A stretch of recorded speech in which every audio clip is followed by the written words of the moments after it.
The fire crackles low, embers glowing like scattered stars in the night.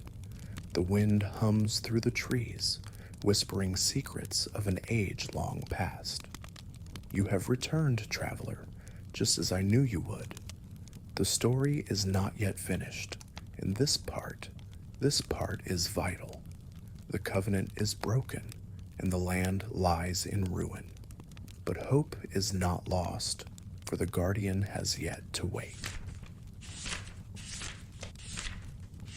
In the time before betrayal, the guardian of the covenant slumbered beneath the mountain's heart, a being forged of fire and wisdom, bound not by chains, but by an oath of honor. When dragons and humankind first wove their pact, it was the guardian who stood as its keeper, watching over the balance of power, ensuring neither side would fall into ruin. But now, with treachery splitting the sky like a jagged wound, the guardian must rise once more. The question remains, who will summon them? Far beyond the shattered temples and the burned villages, there is a path carved into the earth itself, winding through jagged cliffs and past rivers of molten rock. It is said that only the true heir of the covenant may walk this path and reach the sacred shrine where the guardian dreams.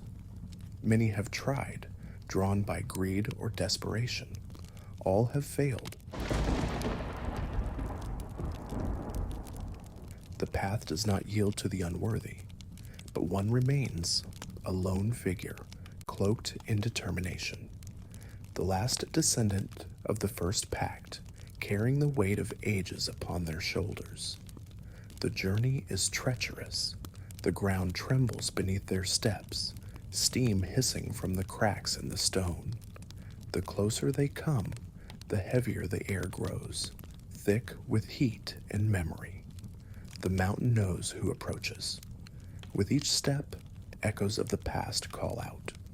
The voices of ancestors whisper warnings, urging caution, reminding of the price of failure.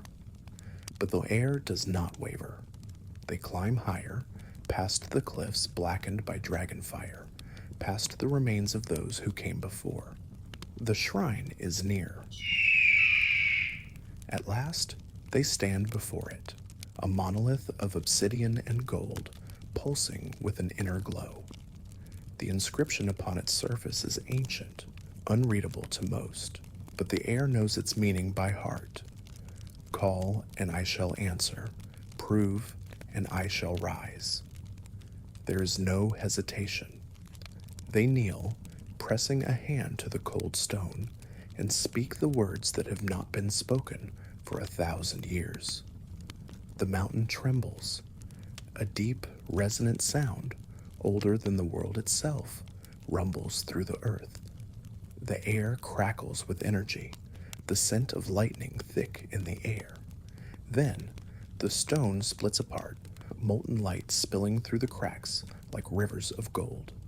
And from the depths of the shrine, something moves.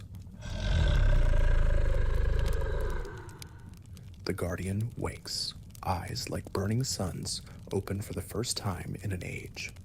Wings, vast as the sky, unfurl in a slow, deliberate motion.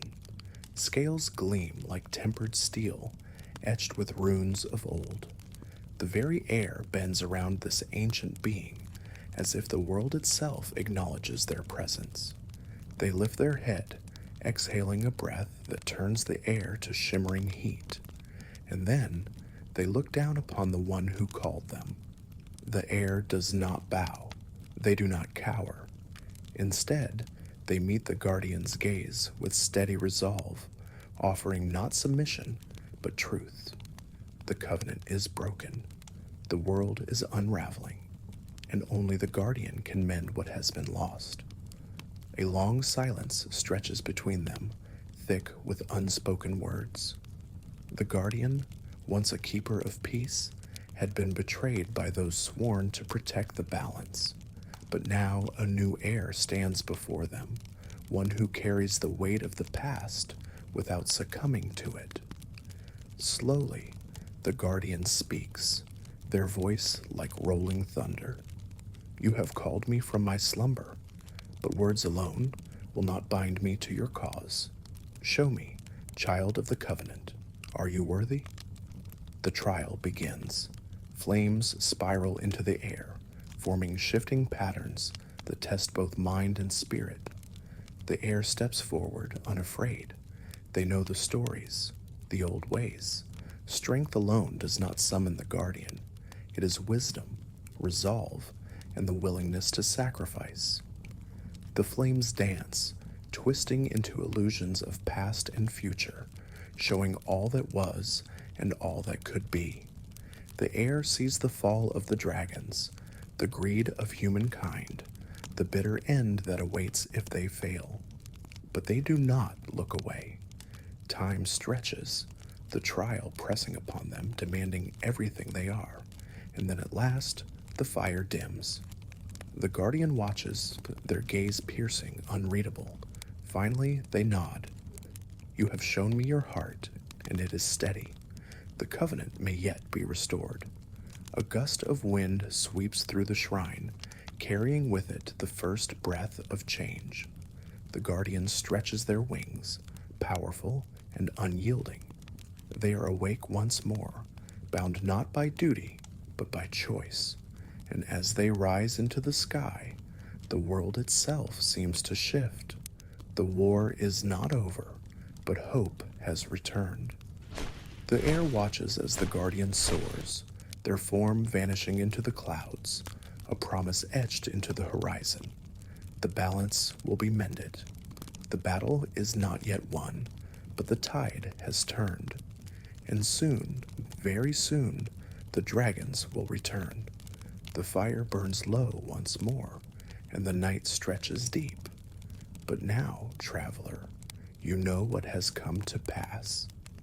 Rest well, for the final chapter approaches, and with it, the fate of the world.